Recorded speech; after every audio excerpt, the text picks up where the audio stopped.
아니면 전단지를 뿌리던 사실은 그 매체에 집중하지 말라는 거예요. 그 매체는 도구일 뿐이고 그 매체를 통해서 사람들에게 감정적인 설득을 할 수 있어야 한다는 게 제일 중요한 요지입니다.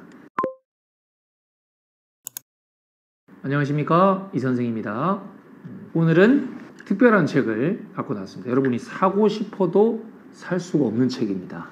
절판이 된 책이에요. 90일 만에 당신의 회사를 고수익 기업으로 바꿔라 라고 하는 책인데요. 이 책의 저자는 간다 마사노리라고 하는 중고책계에서는 꽤나 인지도가 있는 그분이 쓴 책들이 대부분 절판이 많이 됐는데 다 10만원 정도 이상 하는 중고 가격을 형성하고 있거든요. 이 책은 되게 옛날에 나온 책인데 번역도 조금 이상한 것 같아요. 근데도 뭔가 이렇게 웃돈에 웃돈이 붙어가지고 어떤 중고에 보니까 50만원까지 올라가 있더라고요. 저도 그리고 50만원을 저도 못 삽니다. 이제 읽어보게 되었는데 간다 마사노리 책은 항상 느끼는 거지만 되게 명쾌하고 좀 직설적으로 도움될 만한 이야기들을 아주 잘 전달하는 그런 작가라는 생각이 듭니다. 뭐 기회가 되신다면 지역의 동네 도서관에 가보면 종종 있더라고요. 이제 읽어보셨으면 좋겠습니다.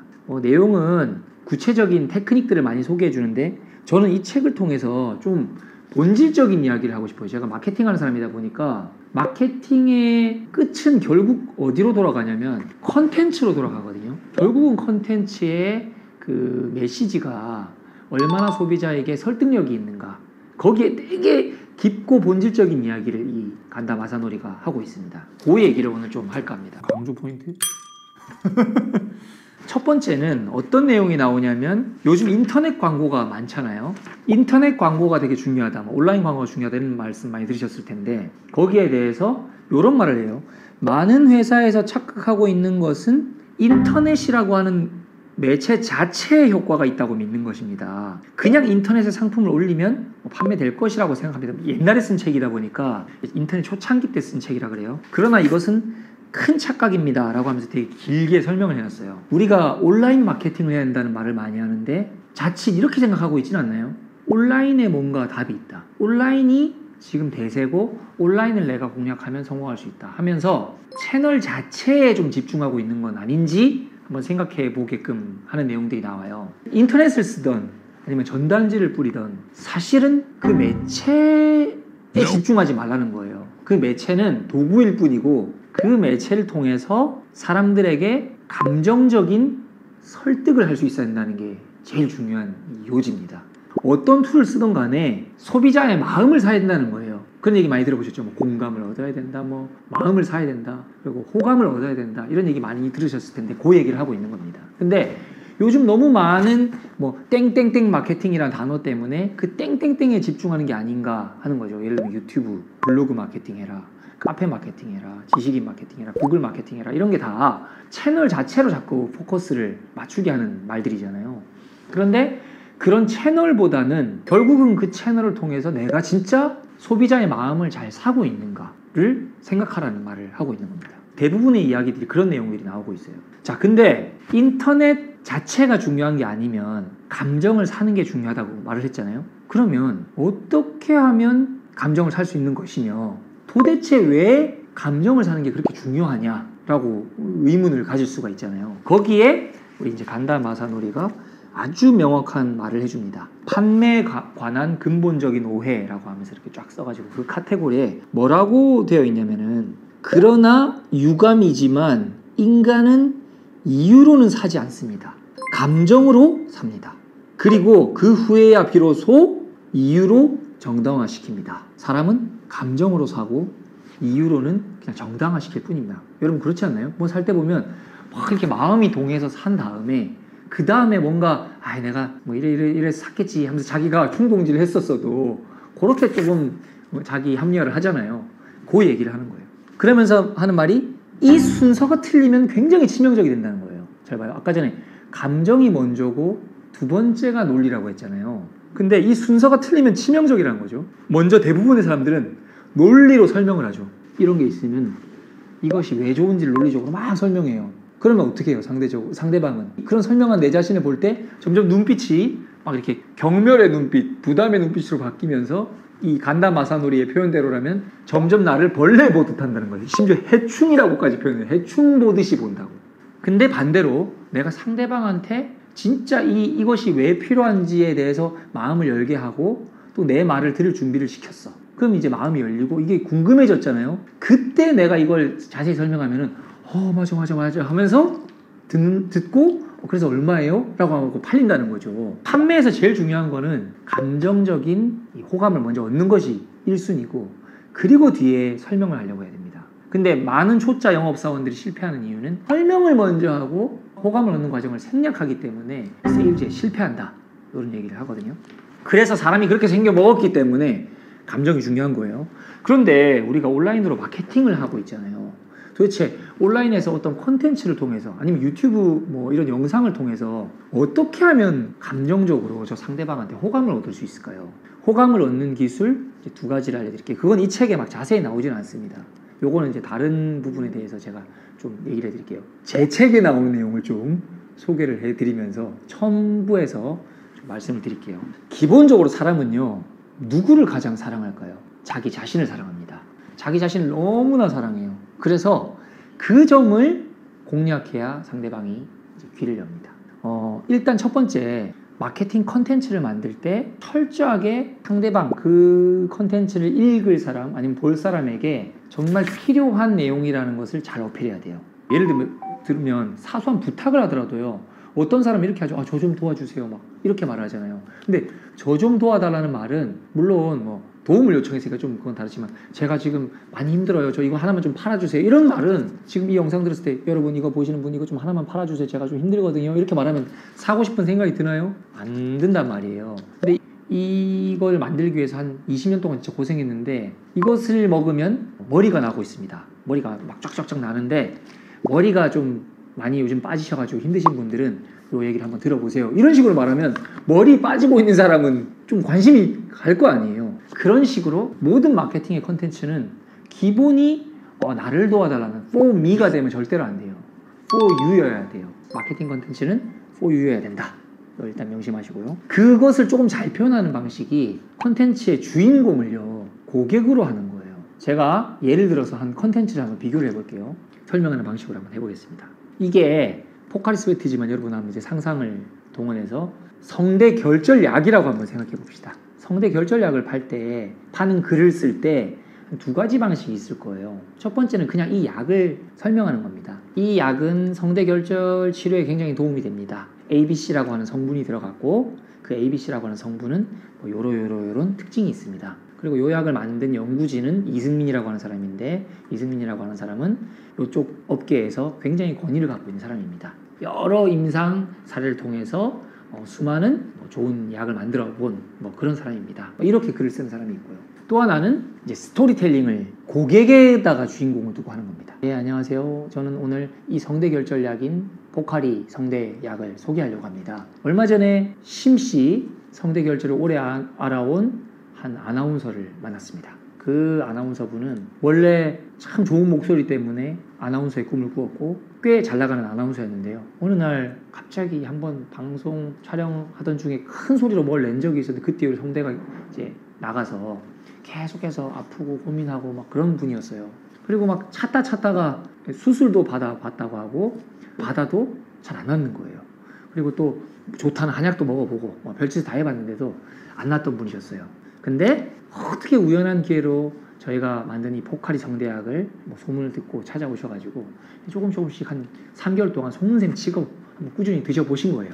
드셨는데 계속 갈라지던 소리가 조금씩 소리가 좋아지고 1시간만 말해도 막 지치던 분이 3시간, 4시간을 말해도 그렇게 막 지치지 않고 확실하게 체력적 차이를 느낀다고 말씀하셨던 거예요. 라고 말하면서 이제 콘텐츠를 시작하는 분이죠. 여러분은 듣기에는 첫 번째하고 두 번째하고 어떤 컨텐츠가 더 좀 몰입도가 있으세요?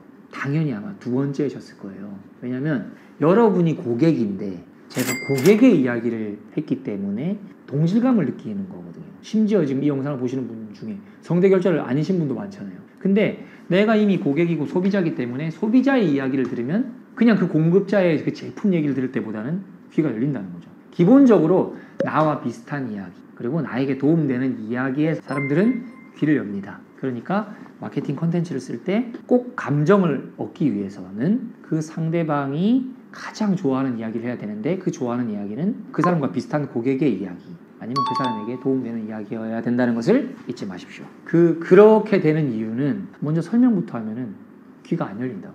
마음이 안 열렸기 때문에. 사람은 감정으로 사지 논리로 사지 않는다. 이걸 기억하는 게 되게 중요해요. 이 책 전체 통틀어서 이 저자는 그 이야기를 가장 많이 합니다. 하수 영업사원하고 고수 영업사원의 막 예를 드는데 고수는 감정을 노리고 하수는 제품에 집중한다는 거거든요. 진짜 맞는 것 같아요. 제품을 자꾸 설명하려고 해봤자 사람들은 들으려고 안 하거든요. 그리고 아까 지나가다가 잠깐 얘기했지만 절대 for me로 말을 하면은 듣지 않는다. 여러분 이 영상 지금 세일즈 판매하시는 분들이라면 진짜 도움되실 거니까 꼭 들어보세요 라고 하는 거하고 제 영상 좀 봐주세요 라고 말하는 거는 들릴 때 이미 다르죠. 나한테 도움이 된다는 느낌이 나게 말을 할 필요가 있어요. 그게 되게 중요하고요. 그리고 이제 저희가 병원 마케팅을 많이 하는 회사다 보니까 그런 게 있습니다. 병원이라고 하는 환경은 되게 독특한 환경이에요. 어떤 환경이냐면 이미 환자들이 짜증이 많이 난 상태로 온 곳이에요. 그 누구도 웃으면서 막 기분 좋아서 들어오는 경우가 거의 없죠. 두려워하거나 아니면 아프거나 해서 왔기 때문에 설사 미용시술이라고 하더라도 되게 긴장하고 걱정되는 마음으로 왔기 때문에 일반적인 소비를 하는 그런 소비자가 아닙니다. 그런데 그 원장님들이 그 병원이라고 하는 특수한 환경에 대한 이해도가 조금 부족하신 경우가 있어요. 그래서 환자들의 재방문율이 굉장히 낮은 병원이 있어요. 나는 분명히 성심성의껏 다 치료해줬고 분명히 좀 뭔가 좋아진 것 같은데 왜 나한테 안 올까? 그거는 나의 임상적 치료에 문제가 있었던 게 아니라 아까 앞부분에 말했던 그런 감정적인 이 교통에서 문제가 있었던 거예요. 어떤 거냐면 이런 거죠. 제가 최근에 되게 비슷한 경험이 한 번 있었는데요. 어디 시골에 가다가 한 바퀴 이렇게 쭉 걸었었거든요.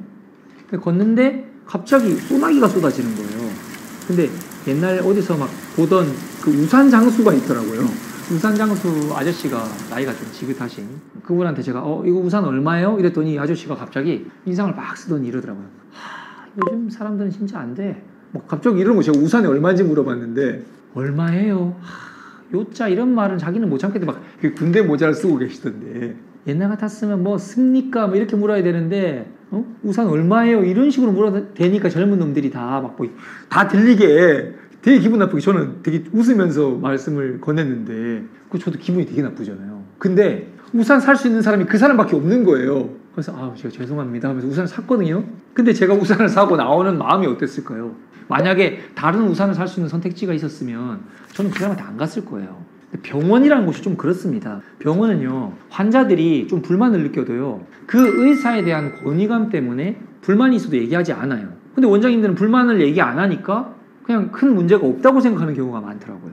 그리고 실제로 통계상에도, 그러니까 꼭 병원이 아니더라도 클레임은 100명 중에 10%도 제기하지 않는다고 해요. 불만을 느낀 사람이 100명 있어도 말하는 사람은 10명도 안 된다는 거죠.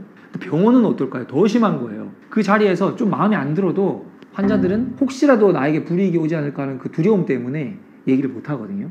마치 제가 어쩔 수 없어서 아까 그 우산을 그 사람한테 산 것처럼 그런 환자들이 있을 수 있습니다. 그러니까 그런 어떤 독특한 환경 속에서 내가 감정적으로 특별함을 보이지 않아도 뭐 큰 문제 없이 다녀왔다 해서 그 환자들이 마음에 불편이 존재하지 않는다? 이건 아니라는 거죠. 이제 일반적인 세일즈 이론이 우리는 안 되는 곳이야 라고 생각하는 곳에서도요, 이런 감정이 중요하다는 것은 꼭 인지하시고 그 부분을 조금씩 한번 내가 체크해 가면서 개선을 해 나가는 것이 되게 중요하다. 강조 포인트? 그런 이제 실질적으로 써먹을 수 있는 뭐 팁을 하나 하자면, 왔을 때 이런 거죠. 되게 인상을 쓰면서 딱 이 진료실로 들어오는데 어떤 원장님들은 이러고 있어요. 그냥 가만히 있어요. 예, 뭐 어디가 안 좋으세요? 이렇게 물어봐요. 근데 유능한 이런 쪽으로 이제 세일 쪽으로 되게 이제 유능하거나 탁월하다고 할게요. 그런 분들은 승민 씨 많이 아프시겠네. 지금 걷는 것부터가 좀 많이 다르네 한 다음에 공감을 굉장히 해주는 거죠. 아픔에 대해서 상대방 아픔. 메이오 클리닉 이야기라고 하는 책에 보면은 의사를 기술자이며 예술가라고 해요. 그 마음을 이렇게 예술 조각하듯이 만드는 사람이에요. 그걸 되게 잘해줄 필요가 있는 거예요. 처음에 그 마케팅 컨텐츠에서는 고객 이야기를 먼저 쓰고 도움되는 이야기를 쓰라고 했잖아요. 근데 오셨을 때 지금 많이 아프실 것 같은데 이런 느낌 있잖아요. 이거 아픔 어떻게 참으셨냐고. 그런 말반찬 그런 몇 마디가 진짜 다른 느낌을 줄 수 있죠. 그런 말이 굉장히 중요합니다. 저한테도 마케팅 컨설팅 뭐 이런 거 받으러 오시는 분들이 있는데 그런 분들 왔을 때 제가 얘기했을 때 뭐 이런저런 얘기하다 보면 진짜 너무 사연이 힘드신 분들도 계세요. 그런 분들 얘기 듣다 보면은 와 그거 어떻게 참으셨냐고 막 이렇게 이게 굳이 하려고 한 건 아닌데 그런 얘기만 이제 나와도 마음이 막 점점 열리는 표정이 느껴지거든요. 저도 그런 거 아닐까요? 근데 보통 바로 솔루션만 주려고 하잖아요. 예, 뭐 위험이라고 그러면은 어떤 분은 아예 말도 안 해요. 막 쓰면서 이렇게 막 쓰는 거 있잖아요. 제가 약 3일씩 드릴 테니까 드시고 3일 뒤에 다시 오세요. 이러는데 한마디의 교감이 없고 공감이 없잖아요. 그럼 감정 교류가 없으니 악성 리뷰가 달리는 거죠. 하루에도 수많은 소비자를 만나고 또 손님을 만나는 사업하시는 모든 분들 가장 중요한 것은 내가 마주하고 있는 저 사람의 호감을 얻는 것이다 라는 것을 절대 잊지 마시고 사셨으면 좋겠습니다. 사실 한 주 열심히 실천하시고 파이팅 하시기 바랍니다. 감사합니다.